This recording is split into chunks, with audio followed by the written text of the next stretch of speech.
Car की सवारी कुछ 10 साल पहले तक एक स्टेटस सिंबल मानी जाती थी। एक मिडिल क्लास फैमिली के लिए कार खरीदना और उसमें घूमना एक सपने से कम नहीं हुआ करता था। मगर आईआईटी मुंबई से पास आउट भाविश अग्रवाल ने टेक्नोलॉजी और इनोवेशन का ऐसा कॉम्बिनेशन बनाया कि उसके बाद इंडिया में ट्रैवल करने का तौर तरीका बिल्कुल ही बदल गया। हाय, मेरा नाम है उपासना और आप देख रहे हैं योर स्टोरी हिंदी की सीरीज अश्वमेध, जहां हम बात करते हैं यूनिकॉर्न कंपनियों के सफर के बारे में।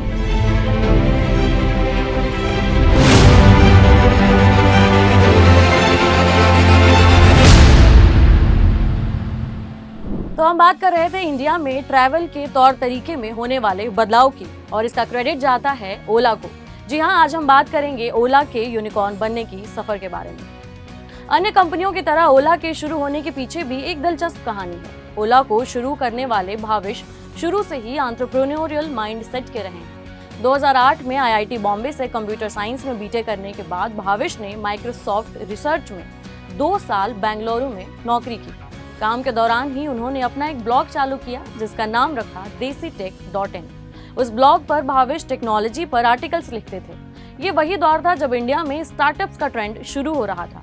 कंपनी और टेक्नोलॉजी पर लिखते हुए भाविश ने फील किया कि उन्हें भी खुद का कुछ शुरू करना है।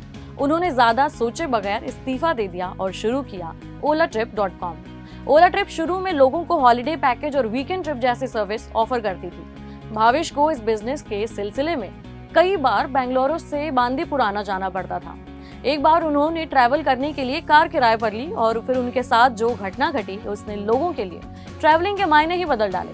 हुआ कुछ यूं कि जिस कार को उन्होंने किराए पर लिया था उसके ड्राइवर ने बीच रास्ते में ही कार रोक दी और किराया बढ़ाने की जिद करने लगा। भाविश ने इस पर ऐतराज जताया। जब भाविश किराया बढ़ाने को राजी नहीं हुए तो ड्राइवर बीच रास्ते में ही उन्हें छोड़कर चला गया। भाविश को एक पल को समझ ही नहीं आया कि उनके साथ हुआ क्या है, लेकिन एक एंटरप्रेन्योर माइंड हमेशा ही प्रॉब्लम को पहचान लेता है। ऐसा ही कुछ भाविश के साथ भी हुआ। उन्होंने सोचा जो आज मेरे साथ हुआ है वो कई और लोगों के साथ होता होगा, यानी ऐसे लोगों की बहुत बड़ी तादाद है जिन्हें एक भरोसेमंद कैब सर्विस की जरूरत है।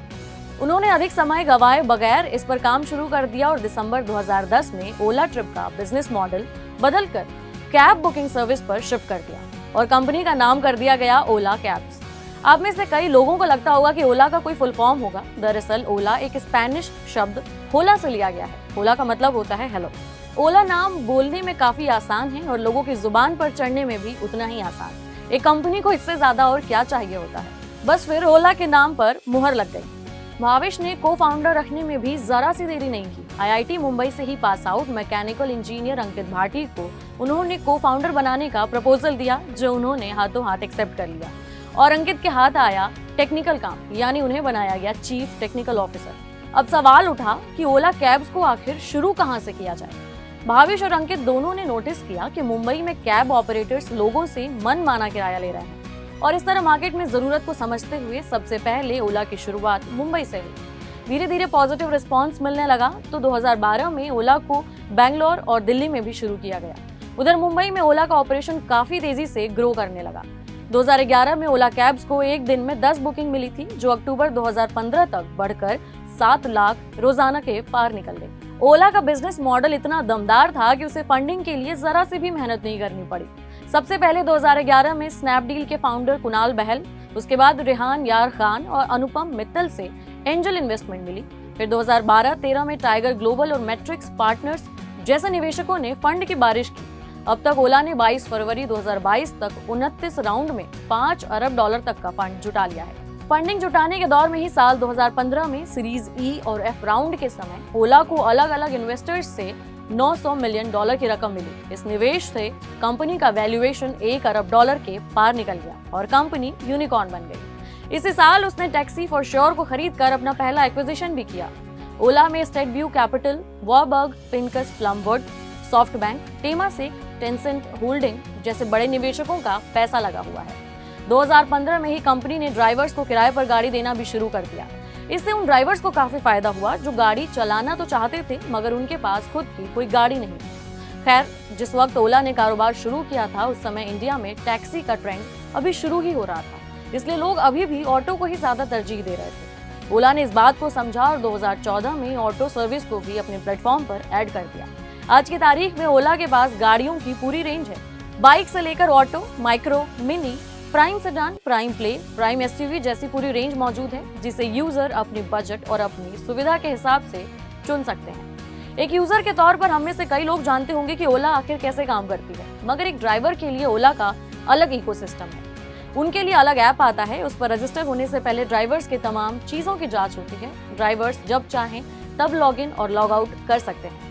ओला उनसे हर राइड पर किराए का औसतन 15% कमीशन की तरह रख लेती है और इसी से उसकी कमाई होती है। 2019 तक ओला देश के 250 से ज्यादा शहरों में अपनी सर्विस दे चुकी है। उसके पास 15 लाख से ज्यादा ड्राइवर्स का नेटवर्क है। इंटरनेशनल मार्केट में भी ओला ऑस्ट्रेलिया, यूनाइटेड किंगडम और न्यूजीलैंड में मौजूद है। समय के साथ अपने सर्वाइवल ऑफ द फिटेस्ट के बारे में भी सुना ही होगा।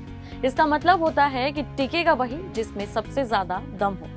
कंपटीशन के बीच खुद को आगे रखने के लिए ओला ने भी ऐसे कई कदम उठाए हैं। रेंटल कैब बुकिंग सर्विस के साथ शुरुआत करने वाली ओला धीरे धीरे अलग अलग फील्ड में भी उतरने लगी।